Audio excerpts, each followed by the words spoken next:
dianggap diucapkan. Ahli Hasan Nasbi dan Muhammad Qodari serta saksi TP Aceh Hasan Sadili dan Haji Abdul Wahid. Bawaslu menerangkan dan seterusnya dianggap diucapkan dan mengajukan bukti PK 141 sampai dengan bukti PK 146 serta bukti PK 149 sampai dengan bukti PK 157. Untuk memperoleh keterangan yang lebih komprehensif mengenai bansos dan kaitannya dengan dalil-dalil yang disampaikan pemohon, Mahkamah memanggil 4 menteri terkait bansos dan dimintai keterangan pada persidangan hari Jumat tanggal 5 April 2024. Keempat menteri tersebut adalah Menteri Koordinator Pembangunan Manusia dan Kebudayaan Muhadjir Effendi, Menteri Koordinator Bidang Perekonomian Erlangga Hartarto, Menteri Keuangan Sri Mulyani Indrawati, dan Menteri Sosial Tri Risma Harini yang keterangan selengkapnya dimuat dalam bagian duduk perkara. Bahwa terhadap dalil pemohon demikian yang tidak dijawab oleh termohon namun dibantah oleh pihak terkait dan Bawaslu beserta alat bukti yang diajukan untuk memperkuat dalil maupun bantahan pihak terkait dan Bawaslu serta setelah mendengar keterangan 4 menteri terkait, Mahkamah mempertimbangkan sebagai berikut. Bahwa setelah Mahkamah mencermati secara saksama keterangan para pihak, termasuk keterangan para menteri serta dokumen yang diserahkan sebagai data dan atau alat bukti pendukung, Mahkamah menemukan fakta hukum bahwa program bansos yang merupakan bagian dari program perlindungan sosial Perlinsos telah diatur dalam Undang-Undang APBN tahun anggaran 2024, khususnya pasal 8 ayat 2 huruf A dan penjelasannya, serta pasal 20 ayat 1 huruf A beserta penjelasannya. Bunyi pasal selengkapnya dianggap diucapkan. Bahwa Undang-Undang APBN tahun anggaran 2024 sebagaimana diterangkan oleh Menteri Keuangan, perencanaannya telah dimulai sejak Januari 2023 yang kemudian mendapatkan persetujuan bersama antara DPR dengan pemerintah dalam rapat paripurna DPR tanggal 21 September 2023. Vide keterangan Menteri Keuangan Sri Mulyani Indrawati, saksi TPH Aceh Hasan Sadili, saksi Haji Abdul Wahid, dan bukti PT 7 sampai dengan bukti PT 12B. Dari total belanja 3.325,1 triliun yang direncanakan dalam APBN, sebanyak 496,8 triliun rupiah dianggarkan untuk program Perlinsos yang alokasinya terdiri dan seterusnya angka 1 sampai dengan angka 3 dianggap diucapkan. Bahwa dari pencermatan Undang-Undang APBN tahun anggaran 2024 tersebut, Mahkamah menilai perencanaan dan distribusi bansos merupakan tindakan yang sah secara hukum, legal, karena memang terdapat peraturan perundang-undangan yang melandasinya.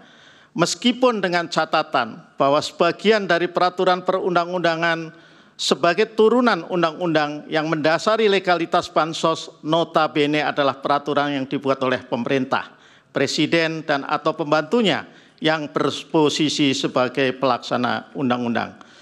Bahwa notulasi rapat pembahasan dan keterangan menteri terkait pembahasan program bansos sebagai bagian dari program Perlinsos menunjukkan bahwa program yang dirancang Presiden demikian telah mendapatkan persetujuan DPR sebagai wakil rakyat. Sebagaimana prosedurnya diatur dalam pasal 23 ayat 2 Yungto ayat 1 Undang-Undang Dasar 1945.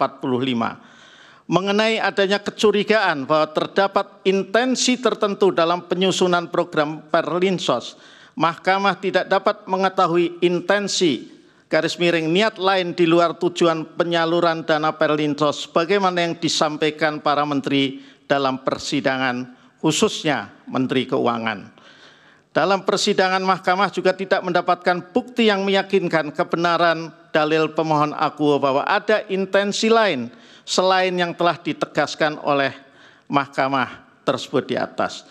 Terlebih lagi, hal tersebut menyangkut implementasi norma undang-undang Inkasu Undang-Undang APBN, dan peraturan perundang-undangan yang terkait. Dengan demikian, jika terjadi penyalahgunaan anggaran terkait dengan penyaluran dana Perlinsos, maka menjadi ranah lembaga penegak hukum untuk menindaklanjutinya. Bahwa lebih lanjut dalam kaitannya dengan jangka waktu pelaksanaan program Perlinsos dari perspektif kebijakan publik, penentuan jangka waktu demikian terkait erat dengan tujuan Perlinsos. Apakah untuk antisipasi bencana atau untuk mitigasi dampak bencana? Apabila ditujukan sebagai antisipasi, maka sudah pada tempatnya Perlinsos dilaksanakan sebelum terjadinya suatu bencana alam atau pra-peristiwa.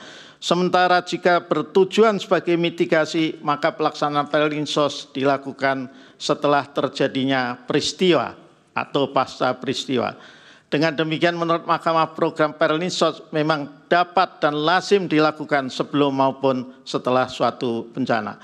Bahwa sama halnya dengan intensi perencanaan Perlinsos, Mahkamah pun tidak dapat mengetahui intensi di balik penentuan jangka waktu antisipasi maupun mitigasi tersebut.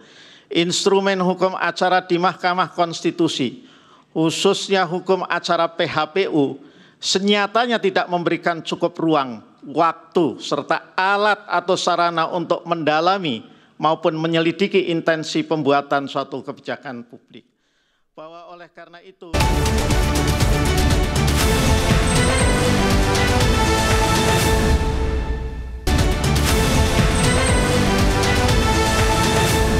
penggalian fakta empiris seperti survei dalam bidang psikologi maupun ekonometrika dalam bidang ekonomi, matematika, dan statistika dapat dikembangkan dan dipertajam reliabilitas serta validitasnya sehingga metode semacam itu kelak layak untuk dipergunakan sebagai alat bukti utama dalam peradilan. Sebagaimana metode kedokteran dan fisika yang banyak berperan dalam scientific crime investigation dan peradilan pidana pada umumnya.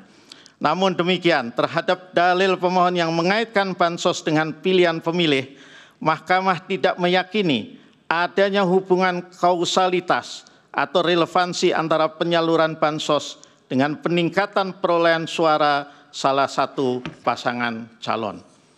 Bahwa menurut Mahkamah, pilihan rakyat yang didorong oleh rasa simpati, ketertarikan, kepuasan atas kinerja, maupun rasa kecocokan tentunya bukan suatu pelanggaran hukum.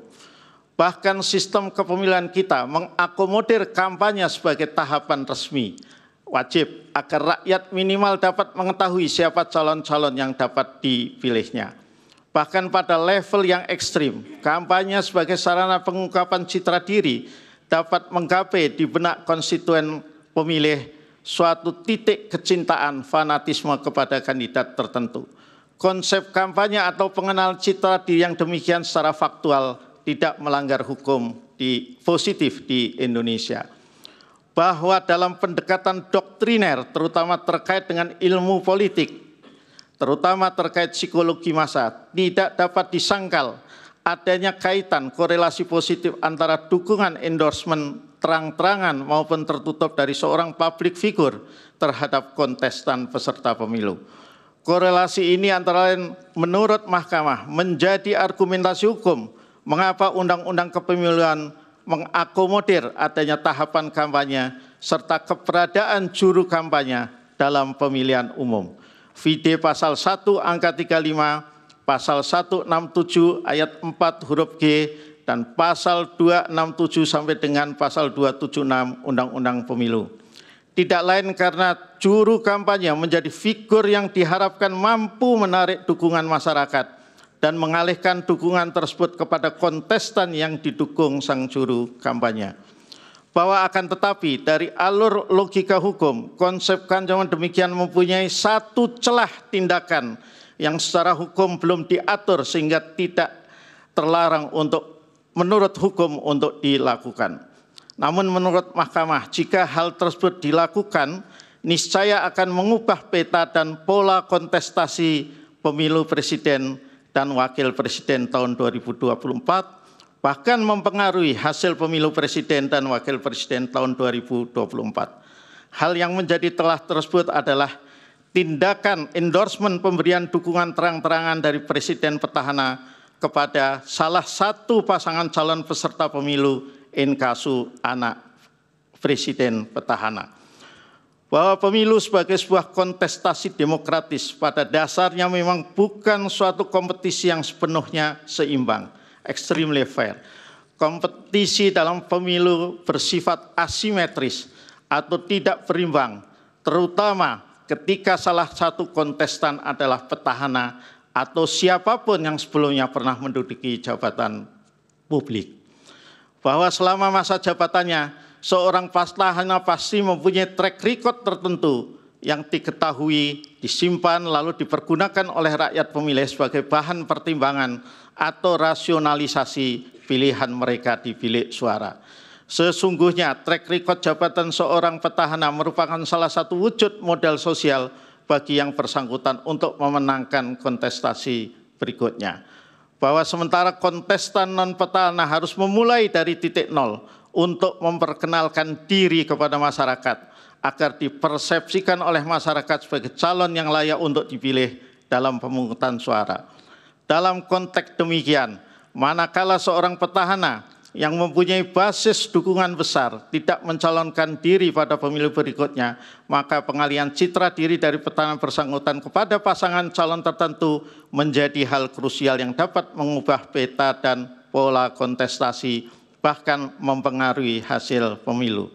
Bahwa hal demikian pada praktiknya sama seperti seorang juru kampanye yang melakukan tindakannya berusaha melekatkan citra diri sang juru kampanye kepada kandidat kontestan yang didukungnya, sehingga masyarakat penyuka, penggemar juru kampanye memberikan suaranya kepada kandidat yang didukung juru kampanye.